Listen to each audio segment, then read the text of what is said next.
Charles Sobhraj जुर्म की दुनिया का वो नाम जिसके खून करने के तरीके पर किसी को भी हैरानी हो जाए।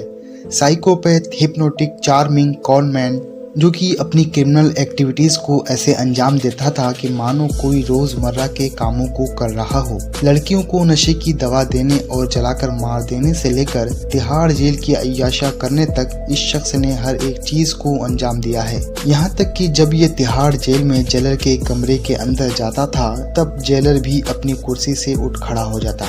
और इस बात से आपको अंदाजा लग ही गया होगा कि यह शख्स कोई आम शख्स नहीं था। और आज की इस वीडियो में भी हम चार्ल्स सोबराज की जिंदगी के उस पहलू को जानेंगे जो कि किसी को भी हैरान कर देगी। तो चलिए दोस्तों शुरू करते हैं हमारी ये शानदार वीडियो।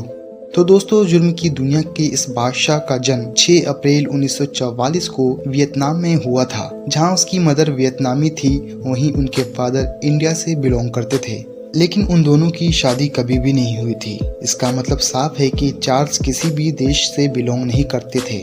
और दोस्तों चार्ल्स के फादर एक टेलर थे और एक समय के बाद इन्होंने चार्ल्स और उनकी मां को छोड़ दिया था। लेकिन फिर भी चार्ल्स अपने बाप को ढूंढने की खूब कोशिश की। हालांकि कुछ अरसे के बाद ही उनकी अम्मी एक फ्रेंड से शादी कर ली और फिर ये तीनों फ्रांस आ गए। दोस्तों चार्ल्स बचपन से ही दिमाग का बहुत तेज था और फिर वो हर अच्छे या खराब चीजों पर अपना दिमाग लगाता। और फिर 19 साल की उम्र में पहली बार चार्ल्स पेरिस के जेल में गिरफ्तार किया गया और यही से उसकी जुर्म की दुनिया शुरू हो चुकी थी।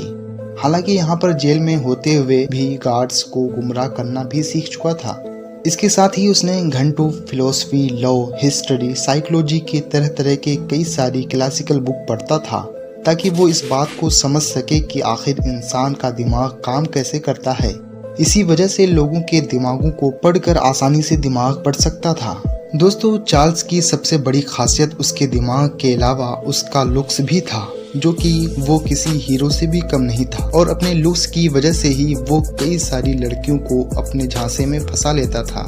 और यही वजह थी कि एक अमीर पर्शियन लड़की उसे पागलों की तरह मोहब्बत करती थी।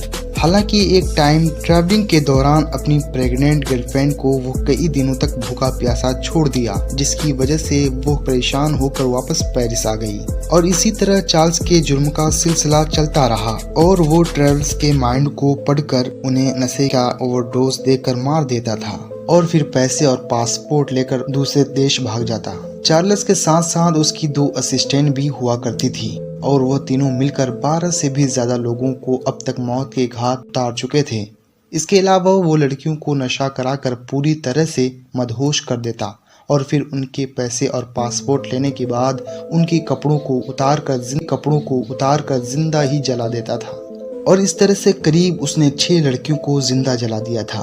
और फिर 1975 में थाईलैंड में उसने टेरेसा नाम की एक लड़की को ड्रग्स के ओवरडोज से उसे मार दिया, जिससे कि वहां के कोर्ट ने उसे मौत की सजा सुना दी। लेकिन चार्ल्स न सिर्फ लोगों को बेवकूफ बनाने में तेज था बल्कि उसे जेल से भागने का भी पूरा एक्सपीरियंस था। और फिर वो अपने एक्सपीरियंस का पूरा फायदा उठाकर थाईलैंड के जेल से फरार होकर इंडिया आ गया। और फिर इंडिया आने के बाद उसे फ्रेंच स्टूडेंट्स को ड्रग्स देने की जुर्म में 12 साल जेल की सजा सुना दी गई। और तिहाड़ जेल का नाम सुनते ही जहां लोगों की रूह कांप जाती है, उसी जेल में चार्ल्स 11 साल तक लग्जरियस लाइफ को एंजॉय किया, क्योंकि यहाँ उसकी फरमाइश के हिसाब से हर कुछ होती थी। यहाँ तक कि जेल के गार्ड्स भी उसके लिए अपनी कुर्सियों से उठ जाते। साथ ही जेल में होते हुए भी उसने बहुत सारे इंटरव्यू दिए और इसका भी वो मीडिया से चार्ज लेता था। लेकिन 12 साल की सजा पूरी ही होने वाली थी तभी उसने अपना शातिर दिमाग लगाकर अपने बर्थडे पार्टी के नाम से सभी को मिठाइयों के अंदर बेहोशी की गोली मिलाकर सभी को दे दी। और फिर हिंदुस्तान के सबसे बड़े जेल से वो शातिर क्रिमिनल निकलकर भाग गया और भागकर वो फिर से थाईलैंड गया। लेकिन वहां जाने के बाद उसे यह पता चला कि अगर उस मुल्क का क्रिमिनल अगर 20 सालों में नहीं पकड़ा जाता है तब उनका केस बंद कर दिया जाता है। और इसी वजह से अभी उसके 18 साल ही हुए थे तभी वो वापस भारत आ गया और खुद को सरेंडर कर दिया। और फिर भारत से निकलने के बाद 1997 में वो पेरिस चला जाता है और वहां जाकर वो सेलिब्रिटी की लाइफ जीने लगता है, क्योंकि वो अपने लिखे हुए डॉक्यूमेंट्री से खूब पैसे कमाता है। और 2003 में चार्ल्स काठमांडू में 2 टूरिस्ट के कत्ल की वजह से अरेस्ट कर लिया जाता है। और उसे यहाँ पर उम्र कैद की सज़ा सुना दी जाती है। वहीं पर चार्ल्स 70 साल की उम्र में 26 साल की एक लड़की के साथ शादी कर लेता है। साथ ही 2014 में एक और मर्डर का भी इल्ज़ाम लग जाता है और ये भी कहा जाता है कि वो नेपाल के जेल में कड़ी निगरानी के साथ रखा गया है।